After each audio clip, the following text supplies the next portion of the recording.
नमस्कार साथियों, welcome to MCQ series. MCQ series का यह 22वां लेक्चर है। चलते हैं पहले क्वेश्चन की तरफ।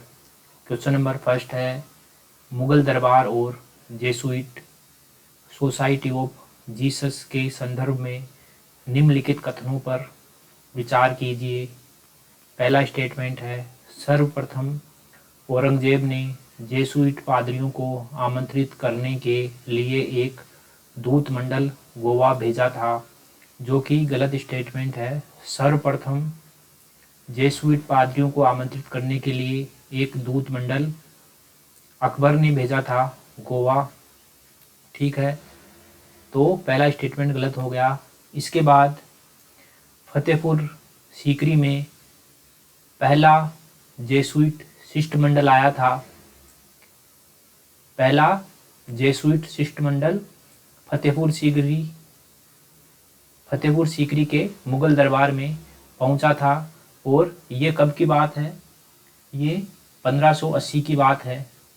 1580 में पहला जेसुइट शिष्टमंडल फतेहपुर सीकरी के मुगल दरबार में पहुंचा था।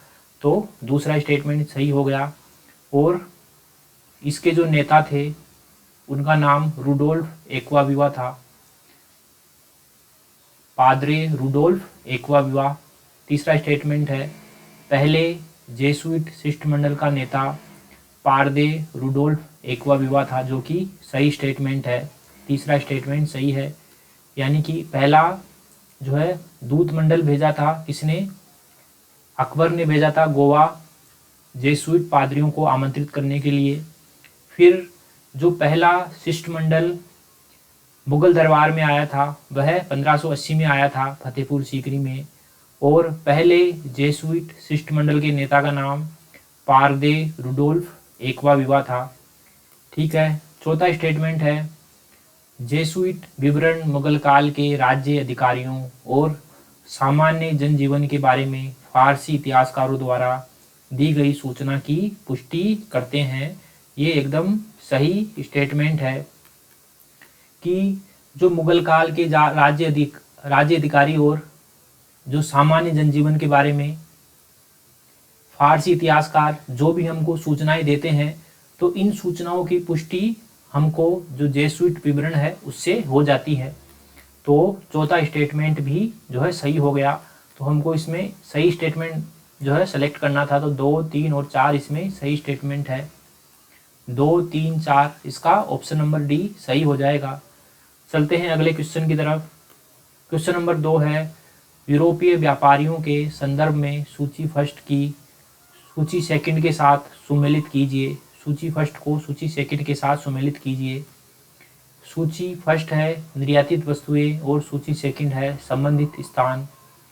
तो ए है नील। तो जो नील है, नील निर्यात की जाती थी गुजरात से। नील गुजरात से निर्यात की जाती थी। बी है कपड़ा। तो जो कपड़ा है, कपड़ा कोरोमंडल से निर्यात किया जाता था। तीसरा है सी कच्चा रेशम। कच्चा रेशम और शक्कर बालासोर उड़ीसा और हुगली बंगाल से निर्यात किया जाता था। और डी है salt Peter. Salt Peter Bihar से निर्यात किया जाता था। तो ये चारों स्टेटमेंट जो है अपने सामने वाले युग्म से जो है सही सुमेलित है। तो ए में आएगा 1, बी में आएगा 2, सी में आएगा 3 और डी में आएगा 4। तो इसका ए ऑप्शन सही है। नील का निर्यात किया जाता था गुजरात से, कपड़े का निर्यात किया जाता था कोरोमंडल से, और कच्चा रेशम का निर्यात किया जाता था, कच्चा रेशम और शक्कर का बालासोर उड़ीसा और हुगली से, और सोल्ट पीटर का निर्यात किया जाता था बिहार से। ऑप्शन ए सही हो जाएगा। चलते हैं क्वेश्चन नंबर 3 की तरफ। अवध के संदर्भ में निम्नांकित कथनों में से कौन सा सही नहीं है? इसमें हमको गलत स्टेटमेंट चूज करनी है।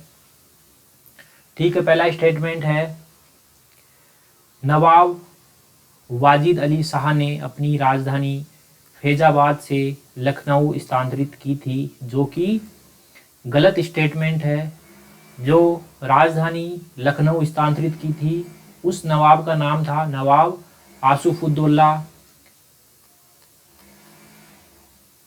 आसफउद्दौला। ठीक है, तो पहला स्टेटमेंट गलत हो जाता है।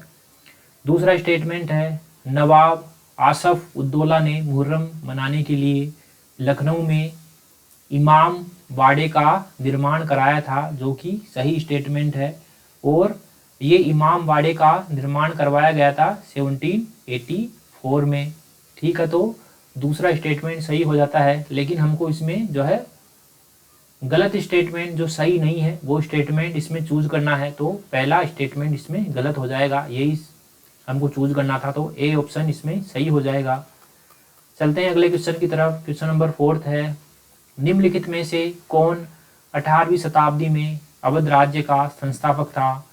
तो हमको पता है कि 18वीं शताब्दी में अवध राज्य का संस्थापक था शहादत खान, और शहादत खान को बुरहान उल मुल्क भी कहा जाता है। ठीक है, तो इसका ऑप्शन नंबर बी सही हो जाएगा। क्वेश्चन नंबर 5 है 18वीं शताब्दी में भारत की सामाजिक स्थिति के संदर्भ में पतदाम शब्द किसे निरूपित करता है। तो जो 18वीं शताब्दी में पतदाम शब्द निरूपित करता है पेशवाओं के द्वारा विधवा पुनर्विवाह पर पतदाम नाम का एक कर लगाया जाता था विधवा पुनर्विवाह पर। तो विधवा के पुनर्विवाह पर लगाया गया एक कर, इसको पतदाम कहा जाता था। ठीक है, चलते हैं क्वेश्चन नंबर 6 की ओर।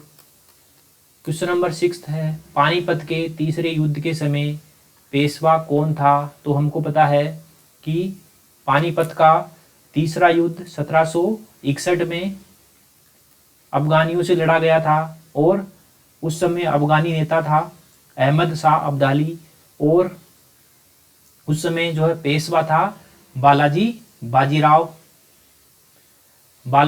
बाजीराव। तो इसमें हमको पूछा है कि उस समय पेशवा कौन था, तो सी आंसर आ जाएगा इसमें, बालाजी बाजीराव उस समय पेशवा था पानीपत के तीसरे युद्ध के समय। क्वेश्चन नंबर 7 है निम्नलिखित युग्मों पर विचार कीजिए। एक तरफ दे रखी है मुगल कालीन घटनाएं और एक तरफ दे रखा है काल, इसमें हमको सही सुमेलित करना है। तो चंदेरी का युद्ध, हमको पता है कि चंदेरी का युद्ध 1528 में लड़ा गया था मुगलों और राजपूतों के बीच। मुगलों का नेतृत्व कर रहा था बाबर, और राजपूतों का नेतृत्व कर रहा था राणा सांगा का प्रमुख सहयोगी मेदिनी राय। तो इसमें दे रखा है इसका काल था 1527, जो कि गलत है, इसका काल 1528 था। दूसरा युग है जजिया की समाप्ति हुई थी। तो हमको पता है कि जजिया की समाप्ति 1564 में हुई थी, और इसमें दे रखा है 1575, जो कि गलत स्टेटमेंट है। फिर पेयर नंबर 3 है कि बुलंद दरवाजे का निर्माण। तो हमको पता है कि बुलंद दरवाजे का निर्माण 1602 में हुआ था, और इसमें दे रखा है 1602, ये सही है। तीसरा पेयर सही है। और हमको पता है कि बुलंद दरवाजे का निर्माण सफल गुजरात अभियान के बाद फतेहपुर सीकरी में जो है किया गया था बुलंद दरवाजे का निर्माण। तो केवल पेयर 3 सही है, तो इसमें 3 ऑप्शन सी में है, तो ऑप्शन सी इसमें सही आ जाएगा।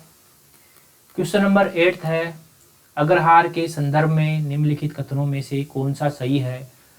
तो जो अग्रहार है, अग्रहार ब्राह्मणों को दी जाने वाली भूमि थी, और यह है कर मुक्त और राजस्व मुक्त भूमि हुआ करती थी। ऑप्शन नंबर ए, यानी कि राजा के द्वारा ब्राह्मणों को भूमि दी जाती थी कर मुक्त और राजस्व मुक्त।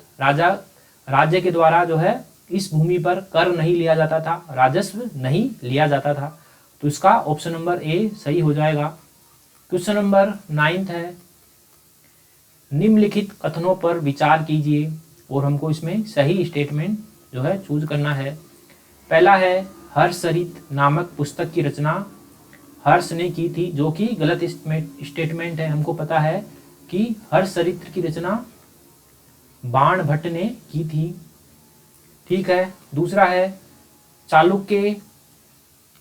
चालुक्य राजा पुलकेशिन की राजधानी बादामी थी, जो कि सही स्टेटमेंट है।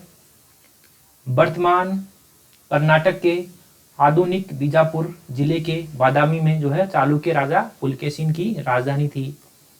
तीसरा स्टेटमेंट है, हर्ष का प्रशासन गुप्तों की तुलना में अधिक सामंतिक और विकेंद्रीकृत था, जो कि सही है कि जो हर्ष का प्रशासन है वह गुप्तों के ही समान था, लेकिन इसमें एक अंतर यह था कि हर्ष का शासन गुप्तों की तुलना में अधिक सामंतवादी हो गया था और अधिक विकेंद्रीकृत हो गया था, क्योंकि सामंतवाद का प्रभाव अधिक हो गया था हर्ष के समय।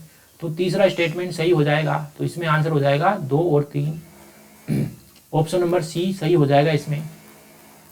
चलते हैं अंतिम क्वेश्चन की तरफ। क्वेश्चन नंबर 10 है, पुनर्वर्धन भुक्ति राज्य के संदर्भ में निम्नलिखित कथनों पर विचार कीजिए। इसमें हमको सही स्टेटमेंट चूज करना है। पहला स्टेटमेंट है, इसका क्षेत्र उत्तरी बंगाल में पड़ता था, एकदम सही स्टेटमेंट है। जो पुनर्वर्धन भुक्ति राज्य है यह 432 से 433 ईस्वी से लेकर आगे लगभग 100 वर्षों तक उत्तरी बंगाल में शासन करता रहा था। तो पहला स्टेटमेंट सही है। दूसरा है, इनकी स्वर्ण मुद्राओं को दिनार कहा जाता था, एकदम सही स्टेटमेंट है। और ये हमको कैसे पता चलता है, क्योंकि हमको अनुदान पत्रों से ज्ञात होता है कि जो भूमि का मूल्य है वह दिनार नामक जो स्वर्ण मुद्राएं हैं उसके द्वारा जो है चुकाया जाता था। इसलिए हम कह सकते हैं कि उस समय स्वर्ण मुद्राओं को जो है दिनार कहा जाता था।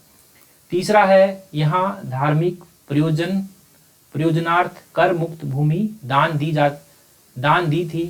तो तीसरा स्टेटमेंट सही है, क्योंकि जो है पुनर्वर्धन भुक्ति राज्य में धर्म के लिए जो भूमि दी जाती थी उस पर कर नहीं लिया जाता था।